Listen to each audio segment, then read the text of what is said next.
If your first impression upon seeing this is, that looks like somewhere to put my behind, you are absolutely right. This is the seat to a stool I am making. We have routed a groove in the middle, and we are going to carve down to it from the outside and the inside. We got our mallet, my brother-in-law made from a piece of Hawaiian kawila wood. We have some gouges. This is the rough work. Then we will come with the second shallower gouge to flatten it out. And although we won't get to it in this video, there's our third flatter gouge. The purpose of putting that line in the middle is to give us a flat surface to work down to.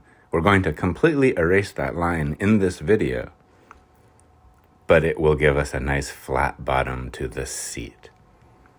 Also, it guarantees that we won't chip out any parts we don't want to chip out. Like here at the end, if I'm not very careful, I could remove too much and compromise the edge. We want the edge to stay completely untouched for now. The wood I'm working with is cedar. It's a soft wood. You have to have very sharp tools or it will tear as you carve into it. You also can't go at too sharp of an angle. So I'm not going very deep with this, and it is a thick piece of wood. I could go much deeper into it, but it is really cooperating with the amount of carving I'm doing, so I'm happy with that. Now, as for the inside part, this is a design of my dad's. I don't know if it was his originally or he cribbed it from somewhere else, but I'm cribbing it from him. And that's about as much as we want to keep. That's our high point there, that little triangle we made. And at first I was skeptical. I really thought it would infringe upon your comfort. But let me tell you, when you sit down in one of these chairs, you really feel safe, like you're not going to fall off the stool. It embraces you. Incidentally, it took me about 30 minutes in real time to do the carving in this video. And there will definitely be more carving to do, and then sanding or running a card scraper over it. But for a hand carving project, that's really a realistic amount of time. You don't want to spend 8 hours doing one step of the process. Oh, here, let's do a fitting. No, the seat's supposed to cradle your behind, not protrude into it. All right, what was I saying?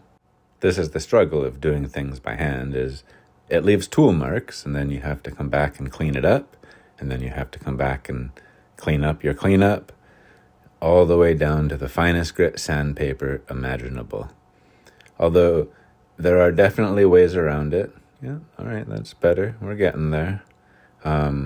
Like the card scraper, and I do have one that has a rounded edge on it, so I'm definitely going to give that a try. That'll be another video. For now, we're ready to switch to a shallower gouge and do a bit of cleanup. And this is where we will remove the final trace of our router line there at the bottom. There we go, getting into it now. It's a lot safer at this point in time because you're really just following the lines of the gouge you used before. You can even do it by hand, not entirely with the mallet, and that gives a bit more precision control. But anyway, the shallower gouges are less likely to dig into your wood and go deep or tear out sections that you don't want them to. They'll mostly go over the same terrain that you've just shaped with the deep gouge and maybe go a little bit deeper into it. So that's how we're getting rid of the bottom right there. But I'm less worried about tearing out parts of the material that I don't want gone.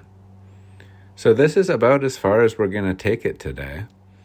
Thank you all for joining me for some wood carving outdoors in this beautiful sunny weather. We're going to do one more fitting before we step away.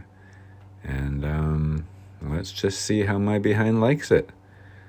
My behind is happy. Oh yeah, thumbs up.